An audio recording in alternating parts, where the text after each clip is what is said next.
Hello friends, welcome to SAS exam. Friends, previous video के अंदर अपने क्वेश्चन नंबर 22 तक डिस्कस किया था। राइट, अपने दोस्तों फाइनेंशियल रेगुलेशंस जो हमारी बुक है वॉल्यूम 1 पार्ट 1 उसके एमसीक्यूज़ के बारे में चर्चा कर रहे थे अपने। राइट, तो आज दोस्तों अपने क्वेश्चन नंबर 23 से लेके 100 ऑन आगे डिस्कस करेंगे।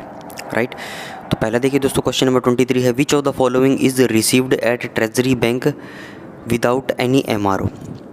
दोस्तों, गवर्नमेंट को जो भी पैसा चाहिए, डिफेंस सर्विसेज को जो भी पैसा चाहिए, रिसिप्ट चाहिए, वो दोस्तों क्या है, एमआरओ के ज़रिए आप जमा करवा सकते हो। कोई भी पैसा आपको जमा करवाना है तो आप उसका एमआरओ बनाइए और उसको दोस्तों बैंक में ले जाइए और वहाँ पे क्या हो जाएगा, उसको वो जमा हो जाएगा।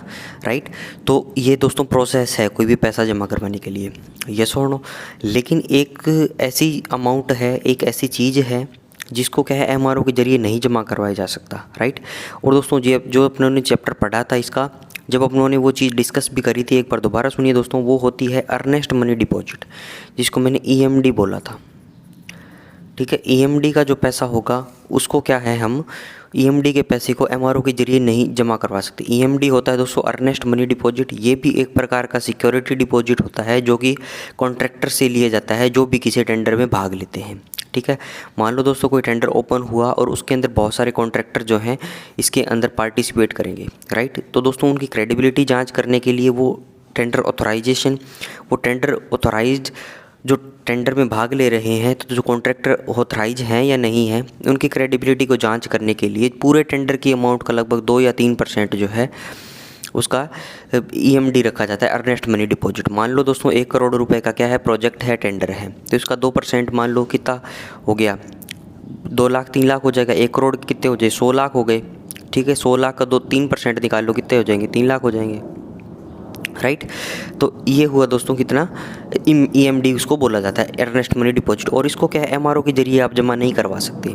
ठीक है, तो अलग कोई से भी तरीके से करवाओ, आप चेक काट के दो, चालान बनवाओ, डीडी बनवाओ, ठीक है, वो अलग मेथड इसके अंदर आप यूज़ कर सकते हो, लेकिन एमआरओ का मेथड जो है ईएमडी के अंदर आप नहीं कर सकते। राइट, और मोस्ट इंपॉर्टेंट सवाल है दोस्तों, वो प्रीवियस के एग्जामिनेशंस के अंदर ईएमडी से रिलेटेड जो है दिसंबर 2013 के अंदर भी ये सवाल पूछा गया था, एक सवाल इससे रिलेटेड। राइट, तो बाकी ऑप्शन देखिए दोस्तों, बैलेंस एंड अनडिस्बर्स्ड सैलरी।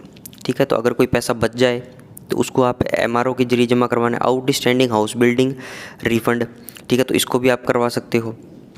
ठीक है, बैलेंस और इसको भी करवा सकते हो। अर्नेस्ट मनी डिपॉजिट को नहीं करवा सकते, तो ये आपका क्या हो गया, आंसर हो गया। ठीक है, real debit balance deposited by a PBOR. ठीक है, तो कोई पीबीओआर दोस्तों, पीबीओआर की full form persons below officers rank. ये दोस्तों फुल फॉर्म्स भी ध्यान रखनी है आपको, persons below officers rank. Right, persons below officers rank जो हैं पीबीओआर उनको बोला जाता है जो ऑफिसर नहीं है। ठीक है, एक तो हो गया दोस्तों ऑफिसर्स, एक हो गए ऑफिसर से नीचे की रैंक। राइट, तो ये हो गया, उनको पीबीआर बोला जाता है। तो वो अगर कोई पैसा जमा करवाते हैं, कोई डेबिट बैलेंस हुआ होगा उनका, ठीक है, तो वो भी क्या एमआरओ के जरिए जमा करवाया जा सकता है। ठीक है, क्या नहीं होगा, ईएमडी। राइट, अगला चलिए friends, if it is impossible to have any expenditure booked in the accounts of the year to which it relates. दोस्तों अगर ऐसा असंभव हो कि जिस साल में खर्चा हुआ है उसी साल में उसको बुक किया जाए। राइट, क्योंकि दोस्तों एक्सपेंडिचर जो है उसको बुक किया जाता है। ठीक है, ये शब्द है हमारी booking of expenditure. Right, code heads के अंदर दोस्तों डेटा को फीड करना उसको बोलते हैं बुक करना। राइट, एक्सपेंडिचर को बुक करना। दोस्तों मैं मूवी देखने जा रहा हूँ थिएटर में, तो मैं मेरी सीट बुक करके जाऊँगा। ठीक है, तो ऐसा ही कोई भी एक्सपेंडिचर हो गया मान लो, तो उसको क्या है कंपाइलेशन सिस्टम के अंदर दोस्तों उसको क्या है पंचिंग मीडिया बना के उसको क्या है बुक किया जाता है। ठीक है, उसको बोलते हैं booking of expenditure. Right, if it is impossible to have any expenditure booked in the accounts of the year to which it relate. दोस्तों जिस साल में खर्चा हुआ है उस साल के अकाउंट्स के अंदर उस एक्सपेंडिचर को बुक करना अगर इम्पॉसिबल है, तो owing to the fact that the actual incidence of the expenditure is under dispute. और ऐसा क्यों है, क्योंकि दोस्तों जो एक्सपेंडिचर हुआ है उस पर अभी डिस्प्यूट है। ठीक है, उस पर वाद विवाद चल रहा है, उस पर क्लैरिटी नहीं है। तो it is charge to the accounts of the year in which, तो उसको दोस्तों कौन से ईयर के अंदर चार्ज किया जाएगा, उसको बुक किया जाएगा। तो दोस्तों ये कॉमन सेंस वाला सवाल था, 3-4 ऑप्शन इसके अंदर आएंगे। तो इसके अंदर आपको जवाब देना है the final decision is taken. जिस साल के अंदर दोस्तों उस डिस्प्यूट का क्या है फाइनल डिसीजन आ जाएगा, उस साल के अंदर भैया आपको क्या करना है, उस एक्सपेंडिचर को बुक करना है उसी साल के अंदर, ठीक है, जिस साल के अंदर उस डिस्प्यूट का रिजल्ट आएगा, राइट। ऊपर वाला दोस्तों रूल नंबर 13 में देख सकते थे आप EMD वाला, और ये आप रूल नंबर 18 में जाके क्या है इसको देख सकते हो, राइट। तो ये हुआ 24 नंबर कंप्लीट। आगे चलिए friends, 25 number, defence services disbursing officers submit their cash accounts to the. दोस्तों डिफेंस सर्विसेज के डिस्बर्सिंग ऑफिसर्स जो हैं, राइट, जो क्या करते हैं दोस्तों, पैसे के बांटने का काम करते हैं, डिस्बर्समेंट का काम करते हैं, वो अपने कैश अकाउंट कहाँ देंगे, PCDA को, ठीक है। सिंपल सा सवाल है दोस्तों, इसको आपको याद रखना है। और इसकी अथॉरिटी चाहिए तो आपको रूल नंबर 22 में आगे जाके मिल जाएगी, राइट। आगे चलिए फ्रेंड्स, आगे देखिए दोस्तों, क्वेश्चन नंबर 26 में क्या दिया गया है, the responsibility for an overcharge rest primarily with the. दोस्तों कोई भी ओवरचार्ज हो गया, ठीक है, मान लो किसी को ज़्यादा पेमेंट हो गई, किसी ने ज़्यादा क्लेम कर दिया, तो उसकी रिस्पॉन्सिबिलिटी प्राइमरीली किस पे डिपेंड करती है, राइट। तो दोस्तों प्राइमरीली जो है, जो क्लेम करने वाला इंसान है उस पे ऊपर डिपेंड करती है, ठीक है। ऑडिट अथॉरिटी, एग्जीक्यूटिव अथॉरिटी वो बाद की बातें हैं। पहली बात तो उसको पकड़ा जाएगा कि भाई तूने ज़्यादा किया ही क्यों, ठीक है। तेरा मान लो 100 रुपया बनता था तो तूने 150 क्लेम क्यों किया, ठीक है। मान लो गलती से एग्जीक्यूटिव अथॉरिटीज़ ने, ऑडिट ऑफिसर्स ने, या जो पास करने वाले उसने पास कर दिया, लेकिन दोस्तों प्राइमरी रेस्पॉन्सिबिलिटी जो है ओवरचार्ज की, that is the responsibility of the Clement who is claiming, right.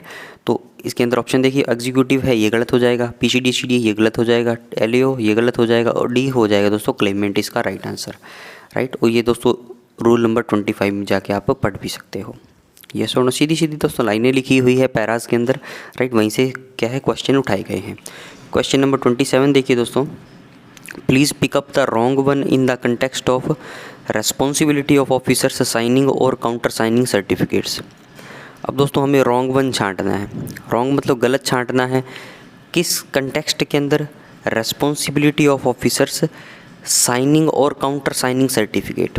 दोस्तों कोई भी ऑफिसर जो है वो साइन कर रहा है या फिर काउंटर साइन कर रहा है किसी भी सर्टिफिकेट पे। सर्टिफिकेट क्या होता है दोस्तों, सर्टिफिकेट कुछ नहीं है, एक कागज़ का टुकड़ा है, ठीक है, उसको सर्टिफाई करना है हमें, ठीक है। एक दोस्तों कागज़ का टुकड़ा है, मान लो मुझे कोई क्लेम करना है, ठीक है, या ऐसा मान लो दोस्तों कोई HRA है मान लो, ठीक है, मेरा एक जगह से दूसरी जगह पे ट्रांसफ़र हुआ, और क्या है कि मेरा एक जगह से दूसरी जगह पे ट्रांसफ़र हुआ और मुझे HRA में मेरा अभी स्टार्ट नहीं हुआ, ठीक है, तो मुझे HRA सर्टिफिकेट देना पड़ रहा है, राइट। दोस्तों मेरा कोई TADA का क्लेम है, उसके अंदर कोई ऐसा मुझे सर्टिफिकेट अटैच करना पड़ रहा है, राइट। तो दोस्तों ये जो प्रिंटेड इनकी कॉपी जो होगी, ये जो पेज होगा HRA का, TADA का, ये दोस्तों तब तक वैलिड नहीं है जब तक मेरा ऑफिसर इंचार्ज जिसको सर्टिफाई ना कर दे उस पर साइन या उस पर काउंटर साइन ना कर दे, ठीक है। काउंटर साइन और साइन का मतलब यही है कि ये भैया अब ये ऑथोराइज़ हो गया, ये पन्ना जो था, ठीक है, अब ये लीगल है ये पन्ना, ठीक है, ये ऑफिशियल डॉक्यूमेंट है, राइट। तो उस पर साइन करके उसकी मोहर लगा देंगे, उसकी स्टैंप लगा देंगे, तो वो क्या हो गया, वो सर्टिफाई हो गया, ये सुनो। तो यही बोल रहा है, तो उसकी क्या क्या रेस्पॉन्सिबिलिटीज़ है, ठीक है।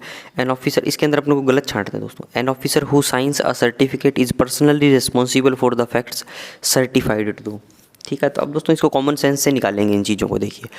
तो ये इसमें आपको पढ़ के क्या लगा, कोई ऑफिसर्स जो साइन कर रहा है सर्टिफिकेट को वो पर्सनली रिस्पॉन्सिबल है for the facts certified to, ठीक है। जो फैक्ट उसने सर्टिफाई किए हैं, जो चीज़ें उसके अंदर लिखी गई हैं उसको उसने सर्टिफाई कर दिया, तो वो पर्सनली रिस्पॉन्सिबल होगा, ठीक है। तो ये तो एकदम ईजी बात है, एकदम सही बात लग रही है मुझे, ये तो बात सही है भैया, गलत नहीं है ये तो, ठीक है। An officer who counter signs a certificate is personally responsible for the fact certified to, यहाँ पे साइन बोल दिया, यहाँ पे काउंटर साइन बोल दिया, बात तो एक ही है, ठीक है। तो ये भी क्या हुआ भैया, ये भी मुझे सही लग रहा है, ठीक है। अब एक बार दोस्तों चौथा पढ़िए, if the certificate is in a printed form, जैसे कि मैंने आपको बताया था कि प्रिंटेड फॉर्म में हो, ठीक है, आपने कुछ लिखा नहीं है हाथ से, वो ऑलरेडी आपने कंप्यूटर से प्रिंट निकाला है, राइट। मतलब कुल मिला के वो ऑलरेडी जो है लाइनें उसके अंदर दी गई है, is in printed form and it does not represent the facts. और दोस्तों क्या है, प्रिंटेड फॉर्म में तो है लेकिन उसके अंदर फैक्ट्स की कुछ कमी है, ठीक है, कुछ बातें कम लिखी गई है। It is the duty of the officer to make any necessary amendment, ठीक है। तो दोस्तों जो काउंटर साइन करेगा, जो ऑफिसर साइन करेगा, उसकी ड्यूटी है कि उसके अंदर अमेंडमेंट कर दे, नेसेसरी अमेंडमेंट कर दे, ठीक है। तो ये क्या होती है, ऑफिसर जो काउंटर साइन कर रहा है, जो साइन कर रहा है, उसकी ड्यूटी है, ठीक है। तो ये तो एकदम सही बात है। हमारे डे टू डे लाइफ के अंदर हम मान लो मैं ऑफिसर हूँ, ठीक है, और मैं कोई भी काउंटर साइन में कर रहा हूँ, राइट, तो मैं उसके अंदर देखूंगा ही कि सारी चीज़ें सही है या नहीं, सारे फैक्ट्स इंक्लूड हैं या नहीं है, राइट। कोई क्योंकि प्राइमरीली रिस्पॉन्सिबिलिटी मेरे पे आ जाएगी, क्योंकि बोल दिया पर्सनली रिस्पॉन्सिबल हूँ उस चीज़ के लिए, राइट। तो ये बात भी सही है। तो ऑटोमेटिकली दोस्तों कॉमन सेंस से आपका ये आंसर जो है रॉन्ग वन हो जाएगा। अब इसमें देखते हैं लिखा भी क्या हुआ है, राइट, बेटर समझ के लिए। The certificate being a printed one is a justification for the officer signing it for not representing the fact. इसमें क्या दे दिया दोस्तों, सर्टिफिकेट जो एक प्रिंटेड फॉर्म में है वो क्या है, एक जस्टिफिकेशन है for the officer signing it for not representing the fact, right. तो मतलब क्या है दोस्तों, जो ऑफिसर ने मान लो प्रिंटेड फॉर्म में उसके पास आ गया कोई, ठीक है, उसने साइन कर दिया, लेकिन बाद में अगर उसमें कोई गड़बड़ होती है तो वो बंदा कह देगा जो भी जिसने ऑफिसर ने साइन किया है ये तो प्रिंटेड था, ठीक है, इसको मैं ये जस्टिफाइड है, ऑलरेडी जस्टिफाइएबल है, राइट। तो ऐसा नहीं होता है, राइट। उसको क्या है दोस्तों, ये दोनों देखिए, उसको अमेंडमेंट करने हैं उसके अंदर, राइट। वो चीज़ें दोस्तों प्रिंटेड वन जो है वो जस्टिफाई नहीं करती चीज़ों के साथ, ठीक है, राइट। तो ये चीज़ समझ में आई दोस्तों। ए बी और डी सही था, ये गलत था, तो अपना आंसर क्या आ जाएगा, सी आ जाएगा, ठीक है। अब सी आ गया दोस्तों, रूल नंबर 26 में जाके एक बार आप और पढ़ सकते हो, राइट। लेकिन ये सारी बातें क्या है वहाँ पे फोटोकॉपी की गई है। आगे चलिए फ्रेंड्स, क्वेश्चन नंबर 28 पे। नेक्स्ट देखिए दोस्तों, क्वेश्चन नंबर 28 क्या है, which of the following is correct. अब दोस्तों सही आपको बताना है।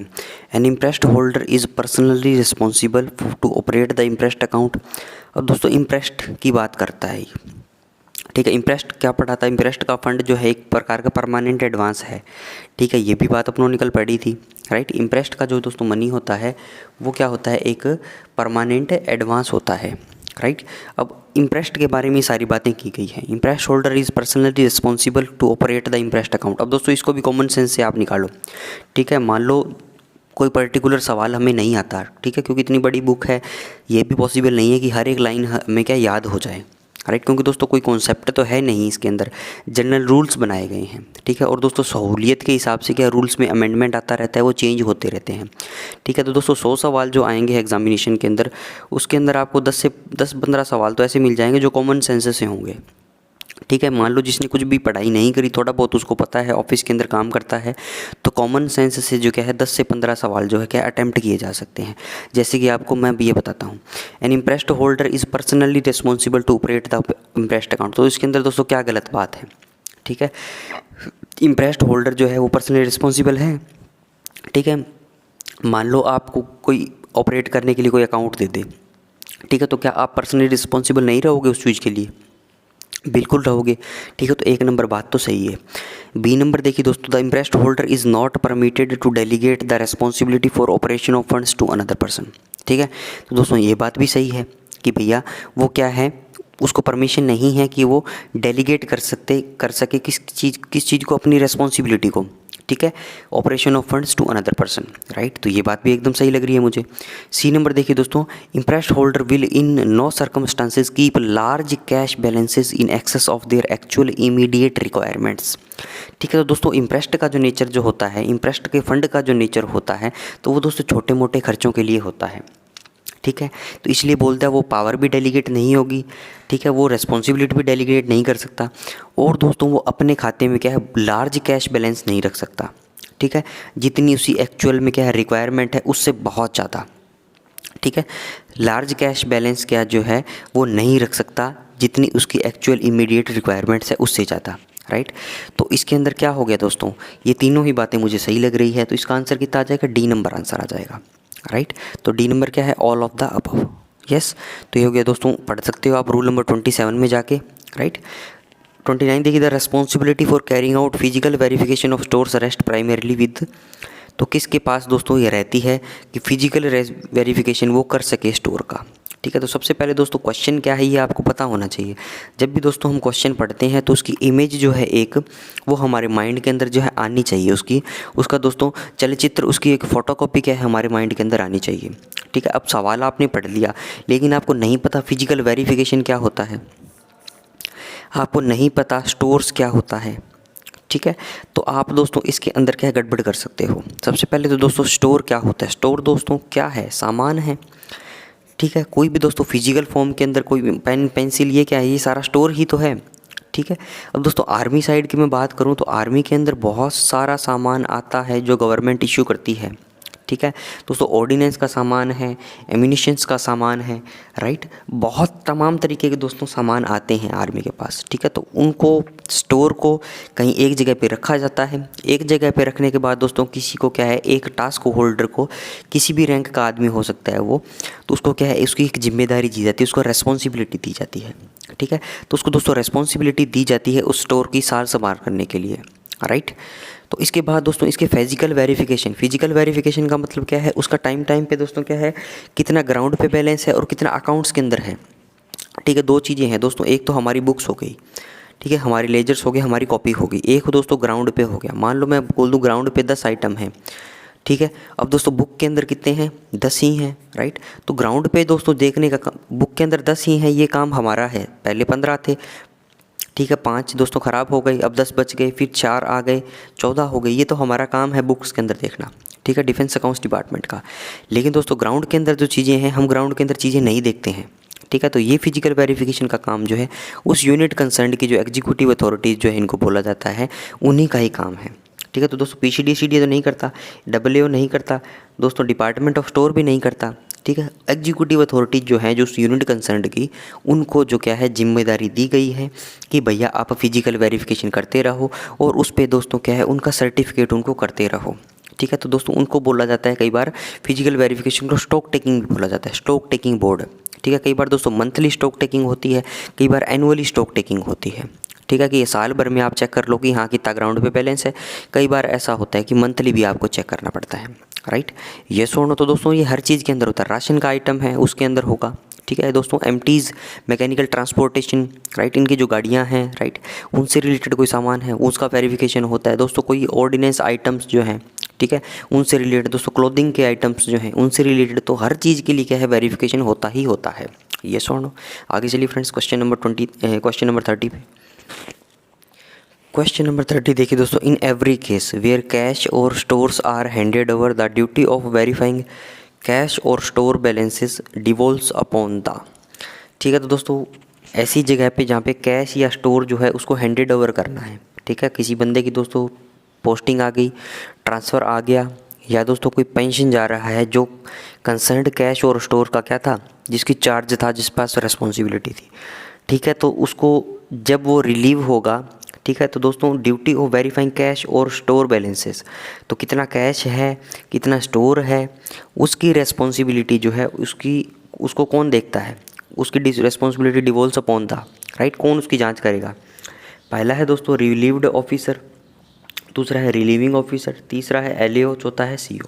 तो दोस्तों LAO वाले तो नहीं करते, ठीक है, ये तो गलत बात होगा। CO दोस्तों, CO को और बहुत सारे काम हैं, ठीक है, कि भाई ये काम नहीं है कि भाई वो वेरीफाई करे कि सारा कैश और स्टोर जो है, ठीक है। तो दोस्तों वो तो उसकी को नीचे की अथॉरिटी करती होगी, कमांडिंग ऑफिसर तो नहीं करते होंगे, राइट। अब दोस्तों रिलीविंग ऑफिसर और रिलीव्ड ऑफिसर दो बचे। तो दोस्तों रिलीव्ड ऑफिसर तो वो हुआ जो रिलीव हो रहा है, ठीक है, रिलीव्ड ऑफिसर। और दोस्तों रिलीविंग कौन है, जो उसको रिलीव करवा रहा है। तो अल्टीमेटली दोस्तों किसकी जिम्मेदारी होगी, B की। ये भी अपने क्या है कॉमन सेंस से निकाल सकते हैं, ये सवाल भी कॉमन सेंस का था। और अगर आपने रूल पढ़ा है तो बहुत ही अच्छी बात है, ये अपने चैप्टर में डिस्कस करी है बातें, राइट। रिलीव्ड कहाँ है, रिलीविंग कौन है, रिलीवर है, 3 शब्द पढ़े थे, रिलीवर, रिलीव्ड, रिलीविंग, राइट। तो इसके अंदर क्या जाएगा दोस्तों, रिलीविंग ऑफिसर। रूल नंबर 31 में जाके क्या है दोस्तों, आप देख भी इसको सकते हो, राइट। क्वेश्चन नंबर 31 देखिए, questions relating to the interpretation of the orders of the government of India. दोस्तों ऐसे क्वेश्चंस जो किससे रिलेट करते हैं, इंटरप्रेट करना है आपको, किसको, गवर्नमेंट ऑफ इंडिया के ऑर्डर को, इन्वॉल्विंग फाइनेंशियल और अकाउंट्स कंसिडरेशंस, ठीक है, जिसके अंदर दोस्तों फाइनेंस की बात है, अकाउंट्स की बात है, और the verification of the services, right. तो अगर ऐसी बातें हैं तो in the first instance be referred by the local authority to the. और दोस्तों लोकल अथॉरिटी जब भी क्या है रेफ़र करेगी तो क्या है, PCDA CDA इसका जनरली आंसर होता है, ठीक है दोस्तों। लोकल अथॉरिटी सर्विस हेडक्वार्टर के पास सीधा नहीं चली जाएगी, ठीक है दोस्तों। CGDA के पास थ्रू, अगर PCDA CDA है तो CGDA के पास तो अपने डायरेक्ट जा ही नहीं सकते, थ्रू प्रॉपर चैनल जो है मेथड यहाँ में फॉलो करना है। आर्मी के साइड दोस्तों, अपने डिपार्टमेंट के साइड हर टाइप की जो चीज़ें होती है थ्रू प्रॉपर चैनल जाती है, आपको चैनल ब्रेक नहीं करना है, ठीक है। मैं कोई सब ऑफिस में हूँ तो मुझे पहले एरिया अकाउंट्स को अप्रोच करना है जो मेरा नोडल ऑफिस है, ठीक है। ये दोस्तों चैन आप समझिए, कोई मैं मान लो सब ऑफिस के अंदर हूँ, ठीक है, मेरे यहाँ एरिया अकाउंट्स ऑफिस है, तो मेरा दोस्तों नोडल ऑफिस कौन हुआ, एरिया अकाउंट ऑफिस हुआ, ठीक है। तो मेरा एरिया अकाउंट्स ऑफिस दोस्तों क्या हुआ, मेरा पहला चैनल हुआ। इसके बाद दोस्तों एरिया अकाउंट ऑफिस के बाद क्या आता है, PCDA CDA, ठीक है, ये दूसरा मेरा चैनल हुआ। PCDA CDA के बाद दोस्तों फिर क्या मैं जाऊँ, फिर मैं CGDA के पास जा सकता हूँ, राइट। तो ये दोस्तों थ्रू प्रॉपर चैनल हमें चीज़ें करनी होती है, राइट। तो इसके अंदर दोस्तों CGDA नहीं हो सकता। अब LAO के पास भी दोस्तों अगर इंटरप्रिटेशंस की बात है तो वो क्या है, इनको इतनी पावर नहीं दी गई है सब ऑफिस को, राइट। तो लास्ट के अंदर दोस्तों बचा कौन सा, PCDA CDA, राइट। अगर दोस्तों इंटरप्रिटेशन करना है ऑर्डर्स का, ठीक है, जिसके अंदर फाइनेंस और अकाउंट से रिलेटेड बातें हैं, वेरिफिकेशन ऑफ सर्विसेज से रिलेटेड बातें हैं, इनसे रिलेटेड क्वेश्चंस दोस्तों अराइज होते हैं, तो उसको आपको PCDA CDA को क्या है कंसर्न करना पड़ेगा, ठीक है। और ये भी आप रूल नंबर 33 में जाके पढ़ सकते हो। ये सुनो आगे चलिए फ्रेंड्स 32 नंबर पे। अगला देखिए दोस्तों क्वेश्चन नंबर 32 है, in the case of army के केस के अंदर should an officer consider any demand made on him by an audit officer other than a LAO to be unnecessary, he should represent the matter through the brigadier और sub area commander to the. दोस्तों army के case में बात कर रहा है अगर कोई ऑफिसर दोस्तों किसी भी आर्मी साइड के लोगों से, N officer consider any demand made on him by an audit officer, कोई दोस्तों आर्मी के लोगों से क्या है कोई डिमांड करता है, ठीक, किसी भी प्रकार की इन्फॉर्मेशन की, राइट, और वो दोस्तों क्या है उनको रेलेवेंट नहीं लगती आर्मी साइड के लोगों को, ठीक है। और वो क्या है अदर देन LAO है, लोकल ऑडिट ऑफिस के अलावा दोस्तों हमारे एरिया अकाउंट्स ऑफिस के अंदर बिल आते हैं, ठीक है, कोई और ऑफिस के अंदर दोस्तों बिल आते रहते हैं, राइट। टू बी अननेसेसरी, और दोस्तों वो क्या लगता है आर्मी साइड के लोगों को कि भैया ये तो अननेसेसरी डिमांड है इन्फॉर्मेशन की, तो वो क्या कर सकते हैं, ही should represent the matter through the brigadier और sub area commander to the, ठीक है। तो दोस्तों वो लोग क्या करेंगे, मैटर को ब्रिगेडियर और दोस्तों सब एरिया कमांडर से कहाँ पे रेफ़र करेंगे, ठीक है। MOD फाइनेंस दोस्तों आ गया तो ये तो भूल ही जाओ कि भाई ये रैंक के अधिकारी जो हैं वहाँ पे पहुँच सकते हैं, ठीक है। प्रॉपर चैनल इनका नहीं है, यहाँ पे दोस्तों प्रॉपर चैनल का कॉन्सेप्ट होगा, ठीक है। और दोस्तों CGDA के पास भी नहीं पहुँच सकते क्योंकि PCDA CDA क्या है ऑलरेडी है यहाँ पे, ठीक है। दोस्तों PCDA CDA लिखा है तो आप CGDA पे क्या डायरेक्ट जंप मत करिए, राइट। तीसरा दोस्तों LAO के पास भी नहीं जाएंगे, राइट, क्योंकि दोस्तों LAO के पास वो भी तो ऑडिट ऑफिसर ही तो डिमांड कर रहे हैं इन्फॉर्मेशन, LAO इस पर क्या निर्णय देगा, राइट। तो इसका आंसर क्या आ जाएगा दोस्तों, PCDA CDA, राइट। तो इसका आ जाएगा D, रूल नंबर 36 में प्रॉपर चैनल वाला कॉन्सेप्ट यहाँ भी लागू हुआ है, ठीक है। और दोस्तों एक चीज़ और याद रखिएगा, बहुत सा क्वेश्चन जो है हमारे उनके आंसर PCDA CDA हैं, क्योंकि दोस्तों रीजनल कंट्रोलर जो है उनको क्या है एक रीजन्स की बहुत सारी पावर है कंट्रोल करने की, ठीक है। तो कोई भी मैटर कोई भी दिक्कत आती है, राइट, तो वो क्या है सबसे पहले PCDA CDA को क्या है रेफ़र किया जाता है, राइट। येस और नो, PCDA CDA के बस की बात नहीं है तो उसको फिर क्या CGDA आगे फिर MOD फाइनेंस और फिर MOD मिनिस्ट्री तक लिया जाता है मैटर को, राइट। लेकिन सबसे पहले जो है प्राइमरीली PCDA CDA को क्या है रेफ़र किया जाएगा। येस और नो। क्वेश्चन नंबर 33 देखिए friends, in which of the following cases of losses irregularities it is not necessary to report PCDA CDA। अब दोस्तों लॉसेज और इरेगुलरिटीज़ की बात आ गई, ठीक है। ये टॉपिक दोस्तों अपनों ने पढ़ा था, बहुत अच्छे से पढ़ा था, ठीक है। तो इसके अंदर दोस्तों ऐसे कौन से मैटर हैं जो आपको PCDA CDA को रिपोर्ट नहीं करने, ठीक है। तो इसको दोस्तों आपने इसको भी अपने कॉमन सेंस से निकालने की ट्राई करते हैं, ठीक है। अगर ये चीज़ें पढ़ी है तो बहुत ही अच्छा है, ये रूल आपको याद है तो बहुत ही अच्छा है, लेकिन नहीं भी याद तो भी क्वेश्चन दोस्तों अटैम्प्ट तो हमें करने ही हैं, ठीक है। तो देखिए ये दोस्तों तैयारी जो करेंगे अपनी सीरीज़ जो स्टार्ट करी है MCQs की, इसके अंदर ये देखेंगे कि अपने क्वेश्चन जो दिया गया है कॉमन सेंस से कैसे निकल सकता है, अगर कोई कंसेप्ट अगर प्रॉपर चैनल वाला कंसेप्ट है तो उससे कैसे निकल सकता है, और कोई फैक्चुअल बात है वो तो आपको याद रखनी ही पड़ेगी, ठीक है। तो इस सारी जो मिले जुले क्वेश्चन जो है सारे इसके अंदर इंक्लूडेड हैं, राइट। क्वेश्चन नंबर 33 देखिए, in which of the following cases losses irregularities it is not necessary to report PCDA CDA। तो दोस्त कौन से लॉसेस को, कौन सी इरेगुलरिटीज़ को आपको PCDA CDA को रिपोर्ट नहीं करना है, ठीक है। तो सबसे पहले देखिए losses of aircraft, common sense से निकालेंगे। एयरक्राफ्ट का लॉस हो गया तो क्या रिपोर्ट नहीं करोगे, अरे भैया करना पड़ेगा यार, कितने लाखों करोड़ों रुपए का होता है एयरक्राफ्ट, ये तो गलत बात है, ठीक है। ये तो आपको रिपोर्ट करना है, तो अपना आंसर ये नहीं हो सकता। लॉसेज ऑफ नेवल शिप, अरे शिप खो गया, ठीक है। शिप को बनाने में दोस्तों बहुत मेहनत लगती है, बहुत पैसा लगता है, बहुत मैन पावर लगती है, तो ये भी गलत हो गया। Irregularities in maintenance of cash and store accounts, अरे ये तो बहुत ज़्यादा ब्लंडर हो गया। इरेगुलरिटीज़ आ गई कैश और स्टोर अकाउंट्स की, ये भी नहीं आपका नहीं हो सकता। Loss of public money not exceeding rupees 2,000 से नीचे का तो लॉस है, क्या तो PCDCD के पास आप जाओगे, ठीक है। तो ये आपका क्या है, आंसर हो जाएगा, यस और नो। तो दोस्तों इन दोनों में कन्फ्यूजन हो सकती थी, लेकिन इसको जब पढ़ोगे तो आपके माइंड क्या है, पूरी तरह से खुल जाएगा कि यार 2,000 से नीचे का लॉस था, इसको तो मैं PCDCD को क्या है, रिपोर्ट नहीं करना चाहिए, यस और नो। इसकी दोस्तों अथॉरिटी चाहिए तो आपको रूल नंबर 37 में जाके आप देख सकते हो, राइट। तो ये हो दोस्तों क्वेश्चन नंबर 33 कंप्लीट। आगे चलिए 34 नंबर पे। ये देखिए दोस्तों क्वेश्चन नंबर 34 है, the transit pay and allowances both ways of an officer whose services are lend by the defence services to the civil department centre of state and vice versa are charge to the. अब दोस्तों ये सवाल जो है ये आप common sense से कभी मत करना, इस टाइप के फैक्चुअल जो सवाल हैं ये दोस्तों आपको एज इट इज़ अगर लाइनें याद हैं, ठीक है। जो दोस्तों ये पैरा जो था ये रूल नंबर 41, इसके अंदर कई बातें दी गई थी, ठीक है। तो वो दोस्तों सारा पैरा आपको ऐसे क्या याद रखना ही है ट्रांजिट पे, क्योंकि ये अकाउंट कोड के अंदर भी ये बातें हैं इसकी, ठीक है। कुछ ये दोस्तों सेम पैरा जो है ट्रांजिट पे एंड अलाउंसेस का, ये अकाउंट कोड के अंदर भी है, ये FR के अंदर है, ठीक है। तो एक ही पैरा दोस्तों 2-3 किताबों के अंदर होगा तो वो मोस्ट इंपॉर्टेंट पैरा माना जाता है, ठीक है। तो इसके अंदर दोस्तों ट्रांजिट पे एंड अलाउंसेस का है, कोई भी ऑफिसर जो है उसका बहुत वेज का, और सर्विसेज जो है दोस्तों lent bye the defence services छोड़ के दोस्तों सिविल डिपार्टमेंट को दे दी जाती है, ठीक है। तो उसके दोस्तों पे एंड अलाउंसेज जो है ट्रांजिट के वो कौन चार्ज करेगा, ठीक है दोस्तों, पेरेंट डिपार्टमेंट। अरे वो तो पेरेंट डिपार्टमेंट मान लो डिफेंस का था, ठीक है, उससे वहाँ तो चला ही गया, सिविल के अंदर बोरो कर लिया सिविल ने, तो पेरेंट तो हो ही नहीं सकता, यहाँ से कोई लेना देना नहीं है। डिपार्टमेंट ऑफ एक्सपेंडिचर क्यों करेगा भैया, ठीक है, उसको क्या मतलब है आपसे, ये भी नहीं करेगा, ठीक है। डिफेंस से दोस्तों क्या मतलब है डिपार्टमेंट ऑफ एक्सपेंडिचर को, डिपार्टमेंट ऑफ एक्सपेंडिचर तो मिनिस्ट्री ऑफ फाइनेंस के अंदर आता है दोस्तों। DAD, अरे DAD क्यों करेगा, डिफेंस सर्विसेज के लोग हैं, सिविल डिपार्टमेंट में गए हैं, तो DAD की क्या दिक्कत है, ठीक है, DAD भी नहीं करेगा। अब दोस्तों इसका आंसर क्या आ जाएगा, बोरोइंग डिपार्टमेंट। तो जो बोरोइंग डिपार्टमेंट है दोस्तों वो क्या करेगा, इसके ट्रांजिट पे एंड अलाउंसेस को क्या है, पे करेगा, यस और नो। तो ये हो दोस्तों क्वेश्चन नंबर 34, रूल नंबर 41 में जाके आप देख सकते हो, राइट।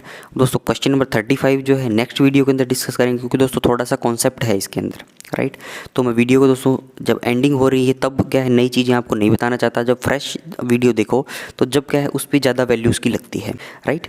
तो इस वीडियो को दोस्तों ये रैप करता हूँ, नेक्स्ट वीडियो के अंदर क्वेश्चन नंबर 35 से लेकर 100 ऑन अपने डिस्कस करेंगे, राइट। और दोस्तों इस जो सीरीज़ चल रही है इसमें मुझे काफ़ी अच्छा रिस्पॉन्स भी मिल रहा है दोस्तों, कमेंट 2-4 कर दिया करो ताकि मैं मोटिवेट रहूं, राइट। तो आज का वीडियो यहीं रैप करता हूं, थैंक्स फॉर वॉचिंग, और कमेंट जरूर से करिएगा। Have a nice day.